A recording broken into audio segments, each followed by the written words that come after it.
After finishing the last Bond movie, I wanted to try and find something that I've never done before. And I kept reading scripts and there was nothing that I wanted to do. And eventually my agent and Pippa, who's producing this movie, said, why don't you just write your own script?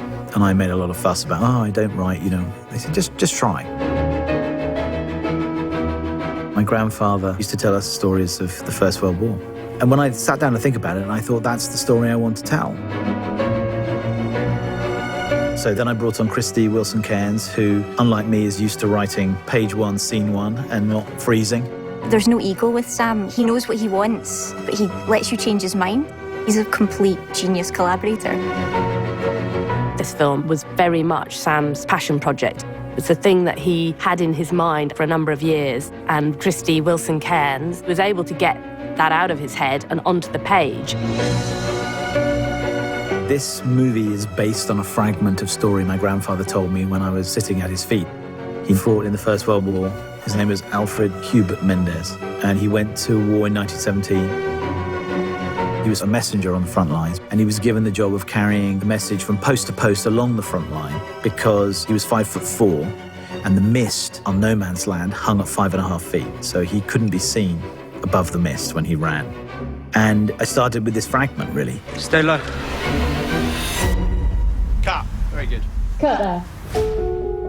When I read the script for the first time, I felt like it was an amazing dream that he had been holding on for such a long time. And we all kind of felt the same emotion of what we were about to go into. I want to say how wonderful it's been to watch everybody be so collaborative across so many different departments. And that's the nature of this film.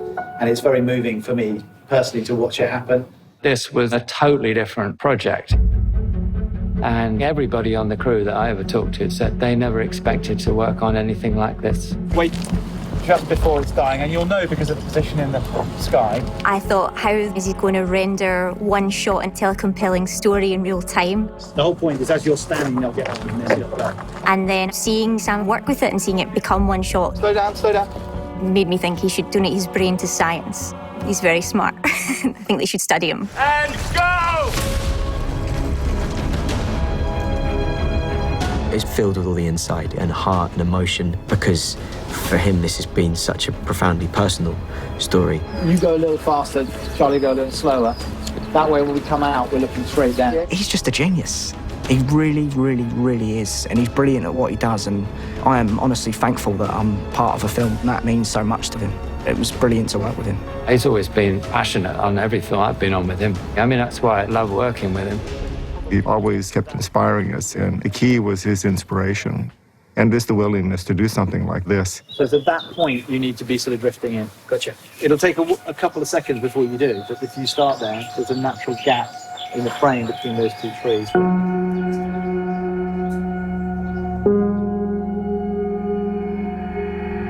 There were many people who died because of the war, but there were also many men who survived. One of them told me the stories that made this movie happen, and they never left me. This movie was so very personal to Sam. He wanted to make you feel that you are in the trenches with those young men and what that experience of war was from their POV. I feel that it's the duty of one generation to hand on the stories of the previous generation so that we understand history, and I take that very seriously because this generation sacrificed for something larger than themselves. And the nature of that is behind everything. That's really what the story is. It was a very simple idea, really. Two men carrying a message. And I felt that every footstep, every step of the journey, breathing every breath with them, felt integral to the material. Blake, let's talk about this for a minute. Why? If we're not clever about this, no one will get to your brother. I will. It's a very personal story, and you wanted to be kind of intimate with the characters. So the story lent itself to this concept of it being one shot. From page one, scene one, we knew that the challenges were when you go to a new scene, how do you get in and out of scenes in an interesting way? We start behind them and we come up and reveal the quarry. What makes that difficult, obviously, for production is we're used to using coverage and camera placement to tell a story. Just the language of film. You cut to a wide shot to establish geography, or you cut to a close-up and push in to feel connected to a character. We don't get to play with those tools. Yet we still have to do all of those things, but design it into our one-shot film. And it starts from early days on prep. The first thing I needed to do was figure out what camera we would shoot it on. And I knew Ari was going to be producing an LF Mini. So we really pushed them to get the camera available for us for this shoot. We're the first film to use it. It's the smallest possible camera we can have, but with the best quality of image that you can possibly have on a digital film. One of the key elements in realising this film has been Roger Deakins' input. From the very early days, Roger was right by Sam's side, working out exactly what it was that Sam was looking for. We made the 40-page document, which is basically a map of the film that indicates how a camera can go not just from A to B like a normal movie, but from A to B to C to D to E to F without cutting. We spent a number of months, literally, researching different camera techniques. But then it was actually how to combine all those elements of technology to create something that flowed. And you weren't aware of the change from one motion to another. Ready and action.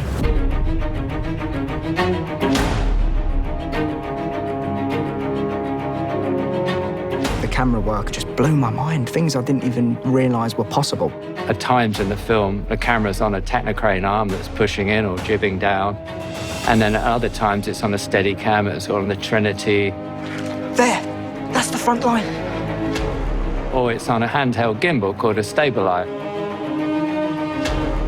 which are all then applied to very specific moments in the script. The Trinity essentially gives you the fluidity of a Steadicam combined with the precision that you get from a stabilized head.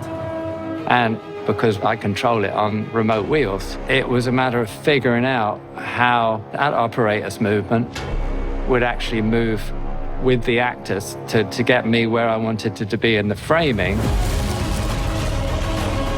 The actual logistics of making sure that we maintain picture, sound, and actually the controls of the camera and the focus on the camera is challenging because the camera following these two characters is moving vast distances, hundreds of yards at times. So this posed obviously technical issues for the crew and for the actors. Peter Cavacuti, who was a Steadicam operator on this film, actually developed this smaller rig we christened the Dragonfly, so he could run with the actors running down a trench.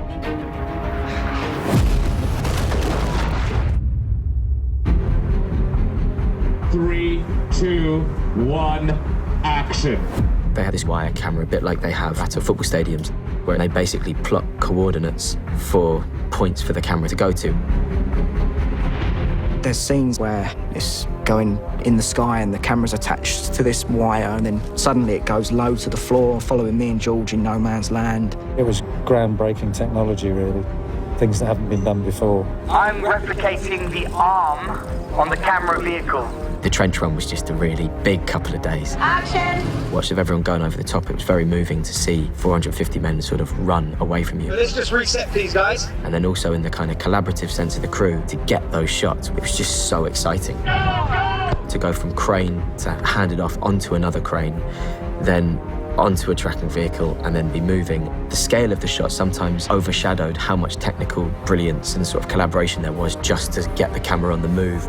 You're matching action, the timing of things, the lighting environment,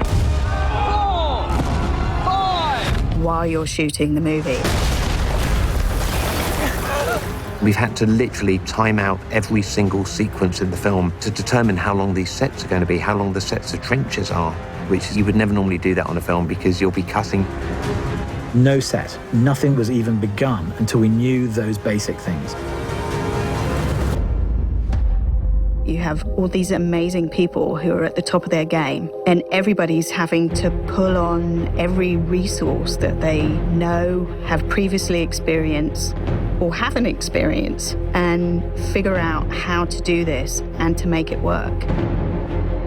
In theory, it's 3 shots, a shot of him getting out of the truck and the 2 shots for his journey.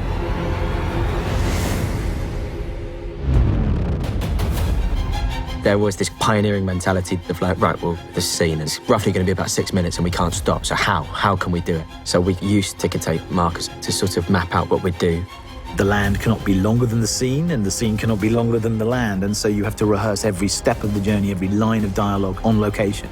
We built well over a mile of these trenches, and the mud, the level of exhaustion just walking through, even for the film crew walking through those sets, was such a technical challenge. And because we were shooting in story order, we'd have to shoot in cloud to get the continuity from shot to shot, piece to piece. This movie is endless exteriors.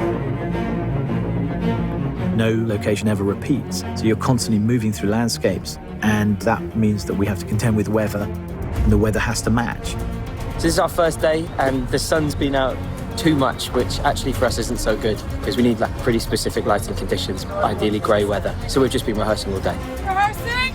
If we hadn't had the amount of rehearsals we did, none of us would have known what to expect. There was so much to work out, and all of it needed to feel like second nature. Sometimes you have a camera being carried by an operator, hooked onto a wire. The wire carries it across more land. It's unhooked again. That operator runs with it, then steps onto a small Jeep, which carries him another 400 yards, and he steps off it again and goes around a corner.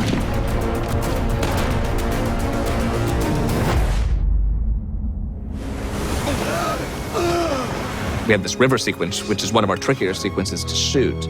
Finding the right river, which had the right amount of rapids, but then also became calm at the end of it. We spent a lot of time looking at all the different rivers and all of the UK, and we found ourselves at the River Tees, which has really provided us a stunning place to shoot the sequence. Sam and Roger are so specific about how you deliver information, how do you get the right angle and what is the right angle, and then that takes a bit of working out, and then you go, how do we get that? Quite honestly, I didn't have 100% confidence in it, so that was a bit nervy till we got there and shot it, but once we got going, it was like, wow, that's pretty cool. Everything had to be in the frame, because by definition, you're doing a 360 around. So none of the exteriors we had light on, because you can't put a light anywhere. It's the same with the interiors in a way. The interiors had to be lit by the practical sources. That's good, so your silhouette there. And the biggest lighting setup was in acoustic. Light being one of the greatest ways of telling any kind of emotional story or creating any kind of atmosphere, and Roger Deakins being a master of it helped enormously. They had all these flares going up over the top of the town to light the environment, and the amount of moving parts working in harmony to get this shot was amazing. These are all immense challenges in different ways, but the way in which the dance of the camera and the mechanics all have to be one and have to be in sync with what the actor's doing. When you achieve that, it's really beautiful and exhilarating. 3, 2, 1, go! It's a perfect example, really, of the collaboration of so many departments working on a shot, between the art department, special effects, everybody, camera, the grip department, in terms of how to achieve something, which in the film will look like a fairly straightforward shot.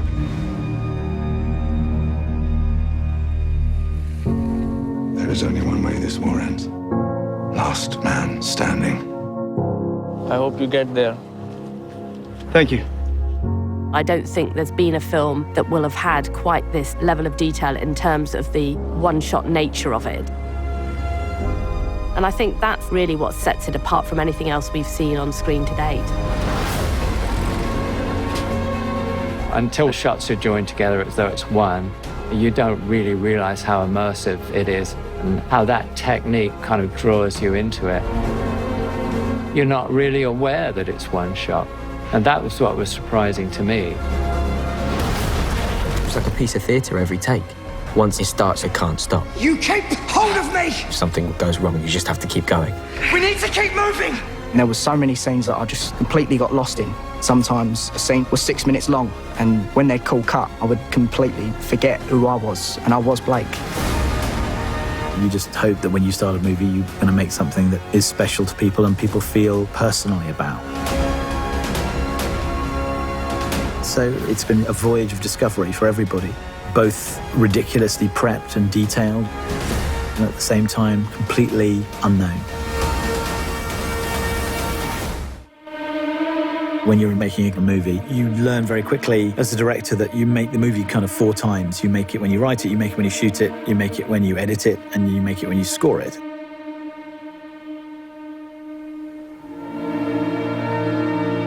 The music in the film is extraordinarily important and possibly more important than it is on many films because it has to propel you through the journey. It has to mark the moments of heightened emotion in a way that if it wasn't all shot as one shot, you might not have that weight upon the score that we have.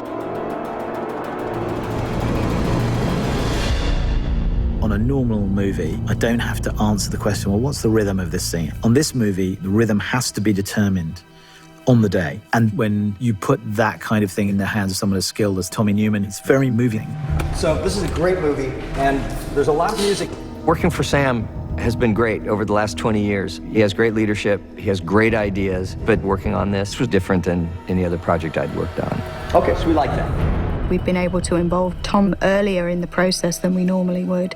As we were actually filming, we could use Tom's music, which was fantastic, of course. So it's not as though we finished the film, sent it to him, and then he sends the music back. It's a very organic process where he's working as the film is being created. That needed to be part of the fabric of the movie because the music can start to find other things about the emotional journey these men are taking, what their mood is, what their state of mind is, what it feels like to live in that environment.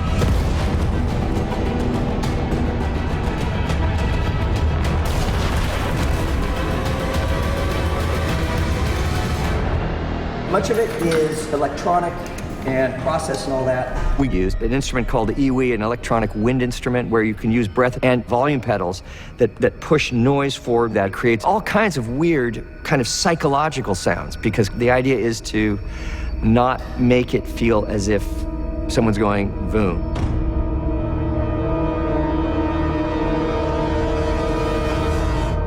There's a balance between emotion, driving the ticking clock, the thriller aspect of the film, and also allowing the film to breathe. Because scenes are happening 7, 8, 9 minutes at a time. Incidents, moments, power shifts between the two men. I felt very much like we needed the music to magnify and accentuate those rhythmical shifts.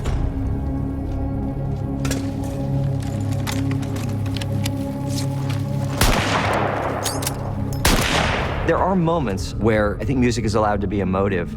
I'm really following Sam's lead in terms of when those moments are, and are they moments of being resolute, or are they moments of being mournful? Very good, very good.